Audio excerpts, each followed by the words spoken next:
Ayun nga, tulog na. Aga naman natulog ni Eson. Go!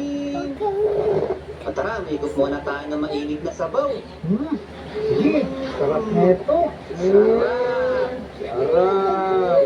Pero, ba't mapanghi? Ba't kaya? Galing kasi yan sa puwet nung nung bakang pula. Ako, kadiri naman, pero masarap naman. Oo, pwede na, pwede na. Teka, Clyde Church. Ano nga pala yung sinasabi mo kahapon? Yung isa dito, Oo nga ah. pala. Nakalimot na ako, natulog na kasi tayo kagabi. Ano ba yun? Tapasi. Kung makikita mo dito sa kulungan ng mga hayop. O gawin! Gawin ko sa'yo. Kulang na tayo sa Gawin, area. gagawin. Magdagdag tayo ng area, yung medyo malaki. Oo nga, no. Go. Ganda yan. Oo, tama yung naisip mo, Clyde Church. Tapos, Ha? maglagay rin tayo ng area Gusto ko sa'yo eh. para sa mga farm. Galing, Para hindi nakakalat yung mga puno dyan. Oo nga, no. Asan na yung nabigigil na ako, yung penya ng itim. O tara, umpisa na natin. Ayan na. Let's go! Ito na.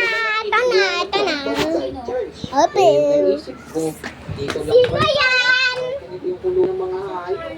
Kailangan natin ilagay Nasaan dito. pa sa yubong ko? Oo, 3 bucks lang. Straight lang Sa yubong ko saan? Umpisa na natin yan. Paunahan. Nakita ka ng baglag ko. Pati ikaw. Pangit na. Ito ba pangit? Bigyan ko sa'yo ng na lang. Saan ito na Wala ka po na, Mimi, wala na. Yan o yung pangit. Pangit? Tatay nito. Ayun o. Ba pangit? Sabi niya safe daw ba dumaan. Baka yun ang pharmacy nga po kami. At ito. Oo. Pasikat ka.